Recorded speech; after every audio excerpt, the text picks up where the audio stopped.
ensinar uma coisa. Tá congelado? Não sei. Vamos testar? Vamos. Tá congelado.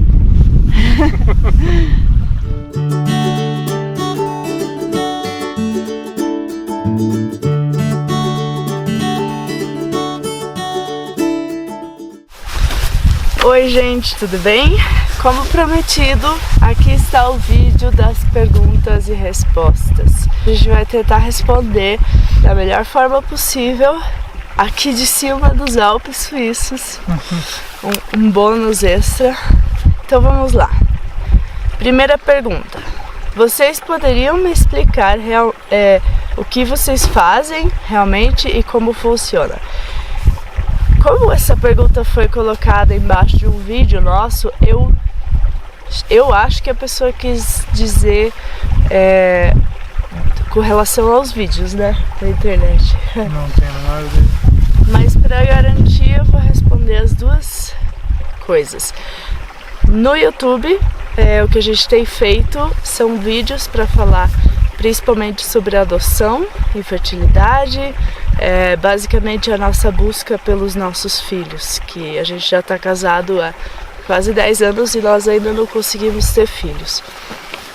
E então nós começamos a fazer vídeos com o intuito de espalhar um pouquinho mais conhecimento e sensibilidade das pessoas com relação à adoção e também para fazer contato com pessoas que estão interessadas em adoção ou que já adotaram ou que são adotadas, enfim. E esse foi o motivo principal que a gente começou a fazer os vídeos, mas no meio do caminho a gente acabou gostando de fazer vídeos, eu principalmente, então a gente tem feito vídeos também para mostrar um pouquinho da nossa vida aqui na Suíça, do processo inteiro da adoção e do que acontece no meio desse processo, que a nossa vida não se resume só ao processo de adoção, então a gente tem mostrado mais coisas também. Então, e fora do YouTube, o Dani trabalha no escritório, ele trabalha 100% e eu estou trabalhando agora bem pouquinho, 2 dias por semana, num ginásio de escalada, e o resto do tempo eu fico em casa me dedicando para casa e para o Dani, enfim, para esse processo de adoção também. Eu estou me envolvendo também mais com algumas ONGs. Para uma eu faço traduções das cartas que as crianças mandam para os seus padrinhos e madrinhas e vice-versa. E eu faço assim um pouquinho aqui, um pouquinho lá, mas eu estou sempre ocupada. Segunda pergunta: por que vocês foram para a Suíça e quais as principais diferenças ou coisas que sentem falta do Brasil? Nós dois sempre tivemos muita vontade de ter experiências no exterior. A Carol já tinha morado por 1 ano nos Estados Unidos e eu não tinha tido a oportunidade ainda.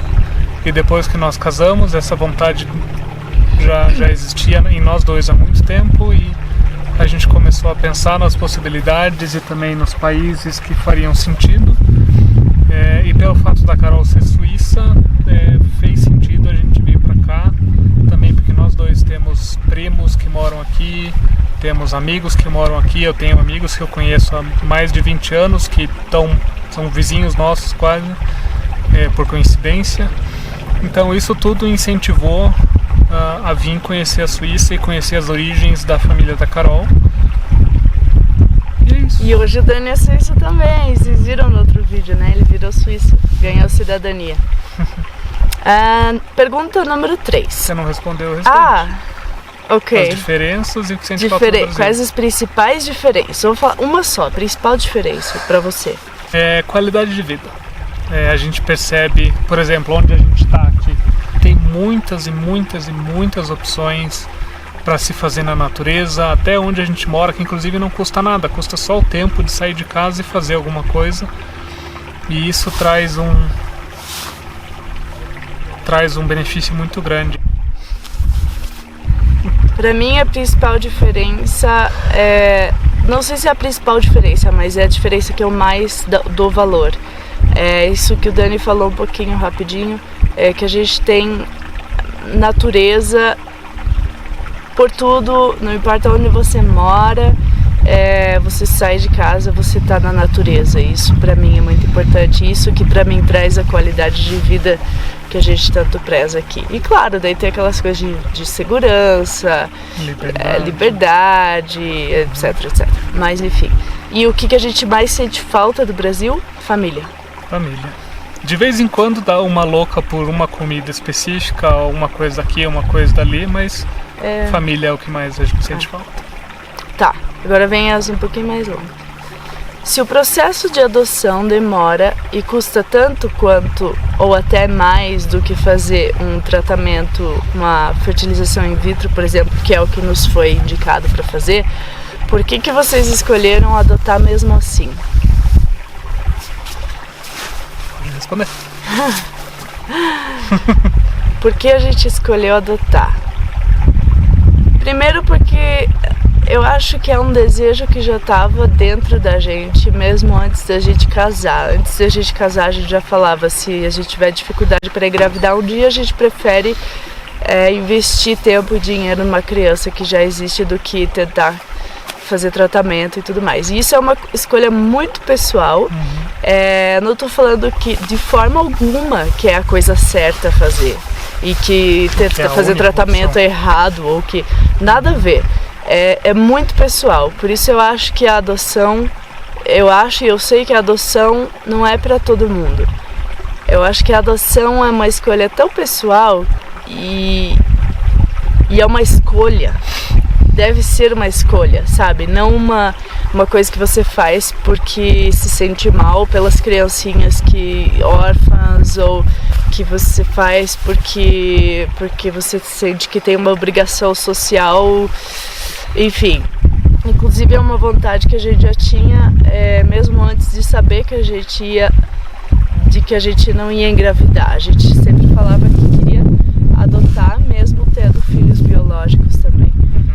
Mas é verdade, os dois processos, tanto de fertilização quanto adoção, os dois custam caro, os dois tomam tempo e os dois trazem alegrias e sofrimentos, então é uma questão de escolha mesmo, pessoal. Eu acho que não tem um que seja mais fácil do que o outro. Pergunta número 4. O que os levou a optar pela adoção de irmãos? Essa você responde. Nós sempre tivemos a vontade de ter uma família grande. Quando nós casamos e começamos a falar sobre engravidar e filhos, nós, por incrível que pareça, nós éramos meio loucos da cabeça. Nós tínhamos o desejo, o sonho de termos 8 crianças. E nós tínhamos uma lista com 8 nomes de meninos e 8 nomes de meninas para a gente poder escolher. Então nós sempre tivemos o desejo de ter uma família grande. E daí depois do processo de adoção, de tudo, aqui na Suíça, com a realidade daqui, a gente resolveu optar por um bebê. E com o tempo a gente começou a de novo trazer isso à memória. A Carol começou a pensar e a gente começou a conversar sobre por que não uma criança mais velha. Mas se uma criança mais velha, por que não um grupo de irmãos? Porque a gente entende a realidade de uma adoção tardia também, que normalmente tem crianças que vêm em grupos. E daí começamos a ver a realidade do Brasil e nós entendemos que isso ia de encontro com o nosso sonho de termos uma família grande também, porque se nós adotássemos uma criança agora e depois mais uma e depois mais uma, a gente ia ficar constantemente num processo de adoção, ia ser muito exaustivo para as crianças também depois. Porque cada vez que entra uma criança, um membro novo na família, principalmente uma criança que já veio com uma carga, é um processo de se conhecer, de formar vínculo, de criar confiança um no outro e tudo mais. Então a gente acha que se vierem 2 ou 3 irmãos de uma vez, pelo menos entre eles esse vínculo já vai ter sido formado. Talvez seja um pouco mais difícil daí para criar o vínculo deles conosco, porque eles estão em 3 e nós estamos em 2. Mas enfim, eu acho que para eles, para as crianças, vai ser mais fácil.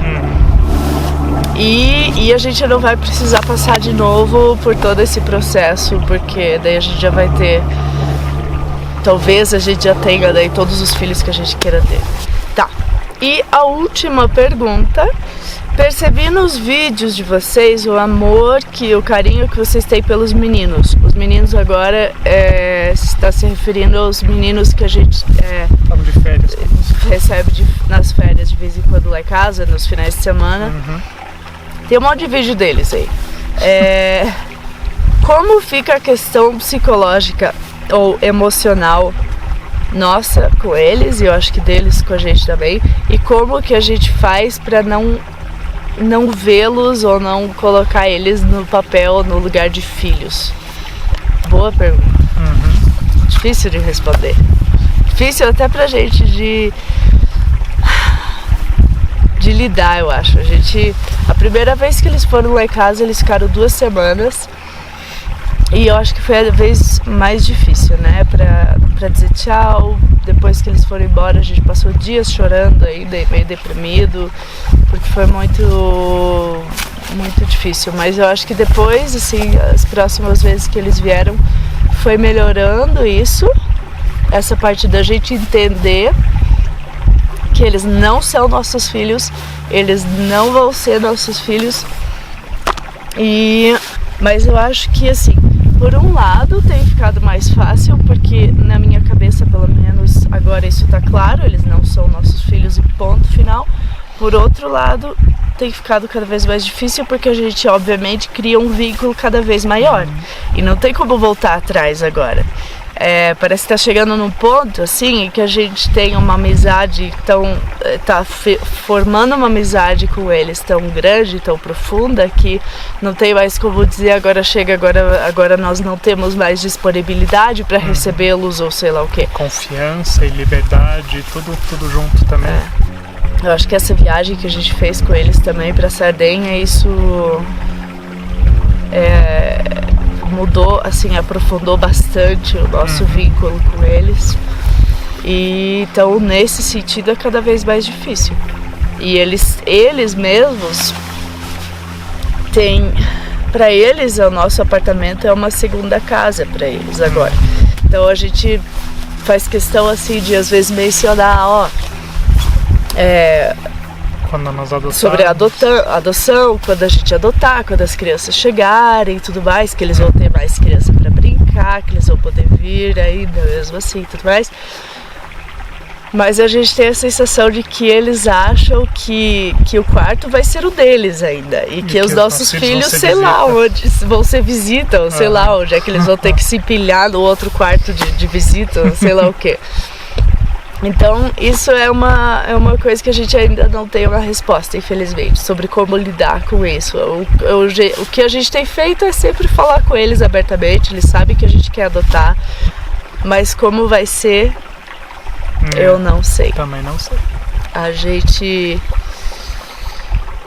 tem um desafio pela frente com eles. Mas é isso, gente. Muito obrigada por assistir o vídeo. Obrigada pelas perguntas que foram enviadas. Eu não citei o nome de quem enviou. Não é por desleixo ou por desconsideração. Não fiquem ofendidos. É porque uma vez eu fiz um outro vídeo respondendo a pergunta de alguém e eu citei o nome dessa pessoa e a pessoa foi lá e apagou a pergunta depois. Então eu me toquei, poxa, pode ser que tenha gente que não gosta de ter o seu nome anunciado, mencionado. Então, por isso que eu não tô citando, é pra proteger a privacidade de vocês.